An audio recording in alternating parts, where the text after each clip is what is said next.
Ya, Assalamualaikum. Teknologi Home Marshalling Yard. Setiap tahun di perkereta apian Rusia hampir mengangkut 1,5 miliar kargo, 5 kali lebih banyak dari transport yang lain. Dapat menghindari keterlambatan dan kesalahan tempat tujuan dan membantu dalam mengangkut pengurunan bukit. Itu tahap dari Marshalling Yard. Marshalling Yard bekerja non-stop. Kereta datang ke sini terus menerus. Lalu kereta-keretanya dibongkar muatannya dan supaya dikirim siap muatan datanya, yaitu bagian utama pengurunan bukit. Nyortiran bukit dibagi ketiga, yaitu jalur utama yang terletak di sudut port, yaitu sudut samping rel tempat parkir. Ada bagian puncak yang paling tinggi dihitungnya. Lalu selanjutnya ke bagian C. Lalu depo menyortirkan itu buah. Jalur depo akan akumulasi barang menuju ke puncak. Harus dianjurkan tanpa keterlambatan. Di belakang terdapat 15 orang bagi spesialis. Bongkar muatan dilakukan satu satuan tugas ini. Ron 492 yang tetap di tempat. 906 di Jalan Bukit. Siap. Meluncur.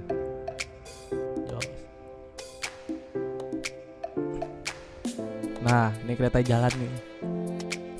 Waktu kedatangan berat. Minta persetujuan, yaitu persetujuan dengan tombol, pencet tombolnya. Saya setuju. Siap. Selanjutnya masih minta petugas membantu yang lain yang bertugas. Dan petugas membantu mungkin mengizinkan atau bisa nggak diizinin. Ketika barang pergi ke bukit, bagian atas bukit bisa dibuka kaitan. Bisanya terjadi tanpa ada campur tangan manusia. Seperti gerbong modern yang memutar kopling otomatis. Jika terjadi otomatis tidak bekerja, proses di jalur kontrol langsung tugas ada di sana. Hanya dicek nih.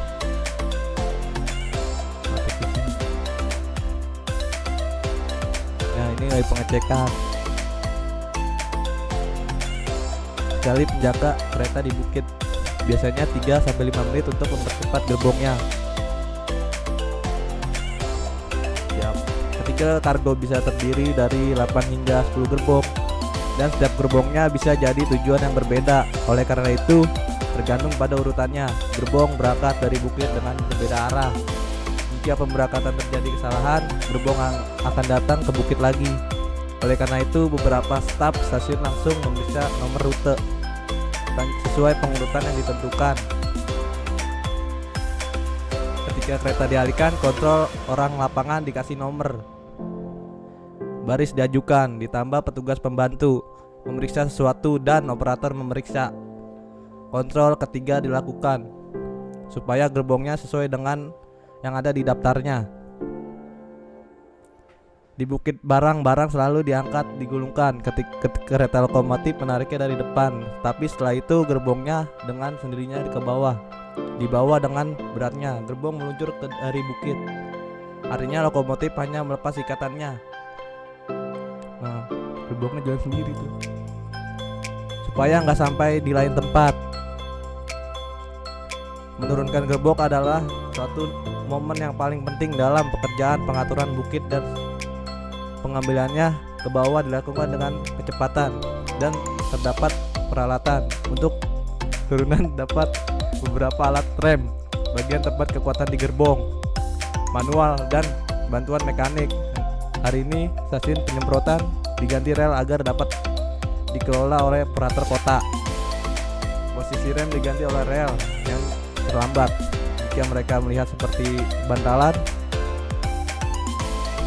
yang diisi asupan udara dan membesar. Demikian, dan ketika gerbong tiba rem yang mengangkat, dasarnya tekanan akan menghadapi itu dengan sendirinya. Nah, ini naik turun ya bantalan. Biasanya di bukit terdapat 3 atau 4 alat rem. Dari beberapa bisa bekerja untuk gerbong dengan kecepatan yang reguler. Jika jalur nggak bekerja otomatis dengan diberlakukan secara manual dengan bantuan rem manual dengan bantalan yang sesuai.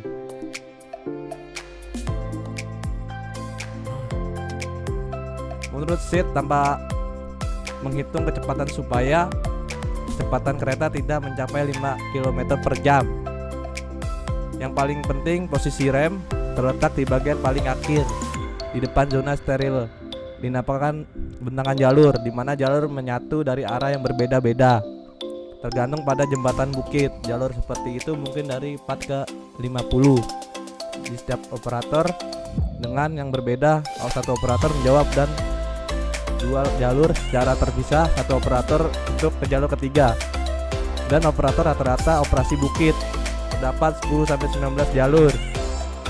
Ketika gerbong menarik kesalahan, setiap gerbong harus terlebih dahulu jalur yang tepat.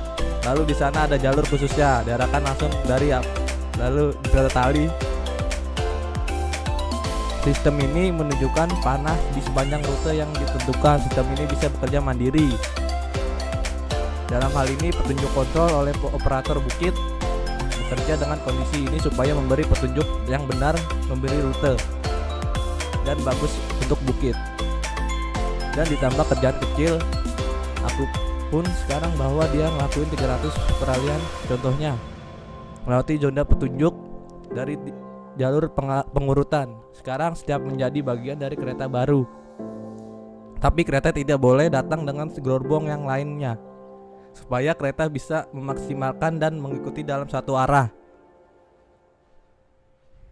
Nah, 3, 4, 5, 6, 5 dari gerbong 2 transfer. Jendela kita 119 ditunjukkan ke zona sterilisasi, terkadang untuk mengatur kereta. Kereta datang mewakili jalur-jalur ketinggian dibiarkan dari bukit. Di jalur pengurutan dimulai kerja tim masinis lokomotif dan teknisinya.